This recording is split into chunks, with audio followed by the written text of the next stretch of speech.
What's up mga monks? Ngayon ay linggo ng pagkabuhay or Easter Sunday, no? Basta naman extended ang ECQ natin. Ba yan? Lumabas ako ngayon para i-check yung daan. At i-check din kung makakaano ba tayo, makaka-uwi ba tayo ng Cavite. Dadaan muna ako ng dog food ng aking mga alaga.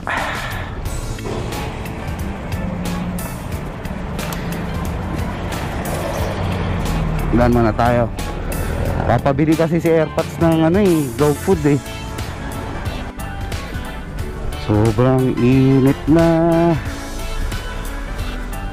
Hindi pa naman ako naka-jacket.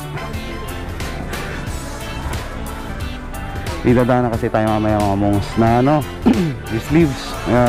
Binili ko online kanina lang actually sa Facebook. Yan lang.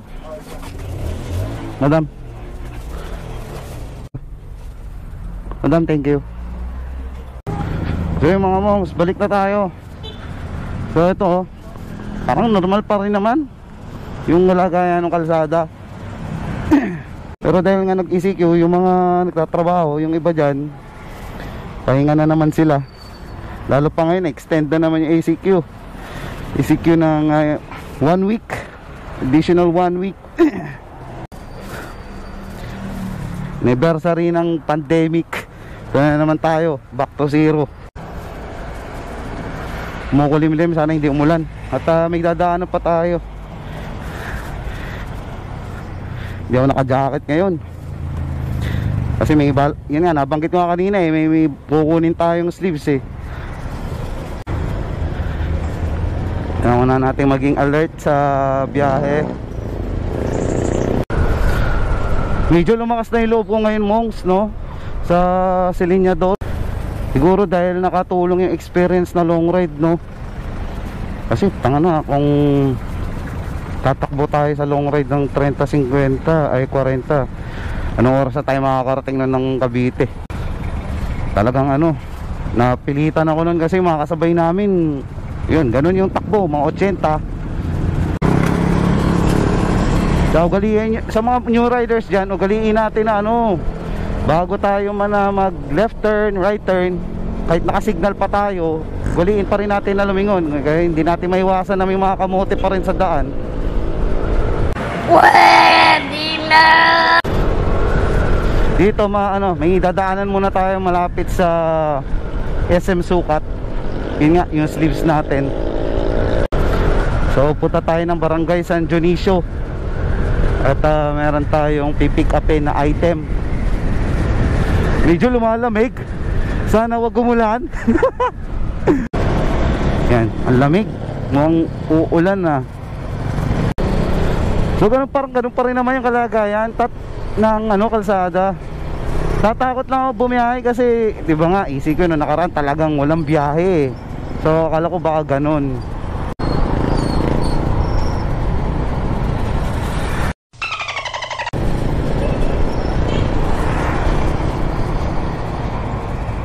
Saglit lang. Text ko muna siya. Baka nandito na siya. Uy, sir. Ano nga pa dyan? Sorry sir. Duman lang ako ng saglit ng dog food kasi uwi ako na Cavite. Kala ko hindi na tayo tuloy. Dito lang kayo sir, no? Oo. Pag next time i-text ulit kita. Sige sir. So yun, nakuha na natin yung item natin. Hindi ko alam kung may U-turn pa rito na isa eh. U-turn slot.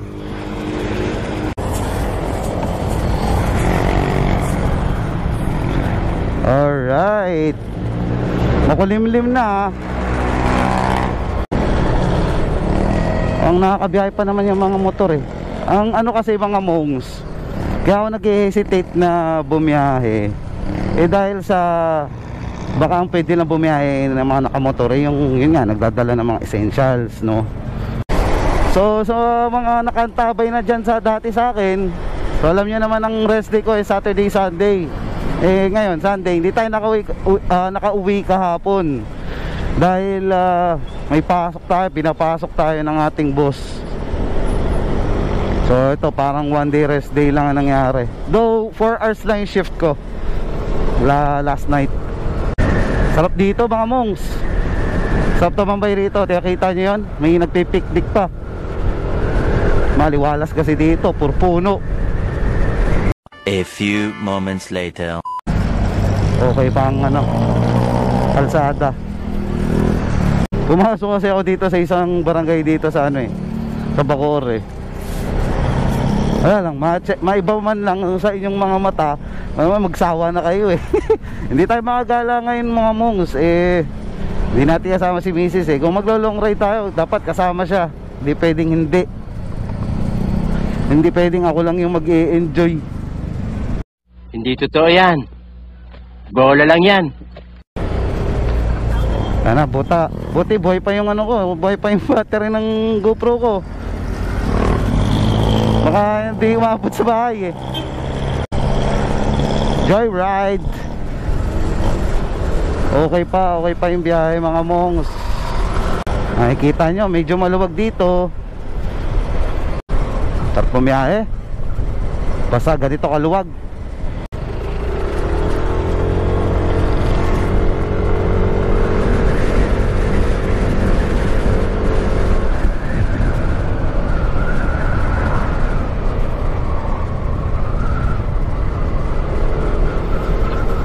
Sobrang luwag, ang sarap bumiyahe.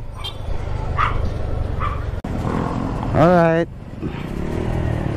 balik na tayo.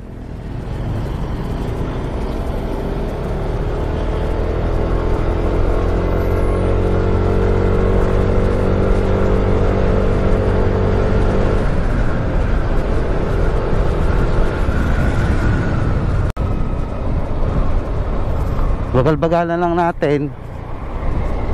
Malapit na rin tayo. Kung mag-extend man tong ECQ after ng April 11 at ganito pa rin kaluwag, panigurado uwi ako nyan. Sana araw-araw ganito, walang traffic.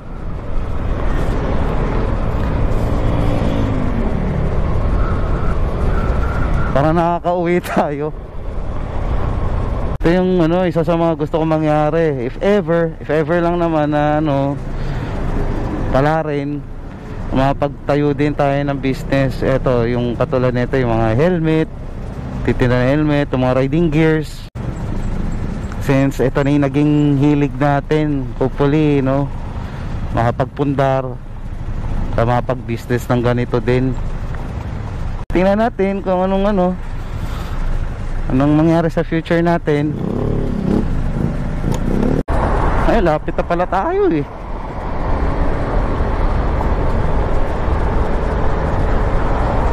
So malapit na tayo mga mongs.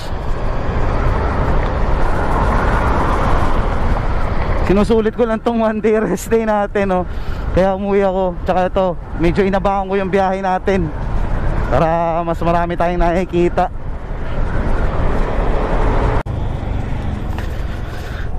Sarap dito mga mongs. Kaya gustong umuwi rito.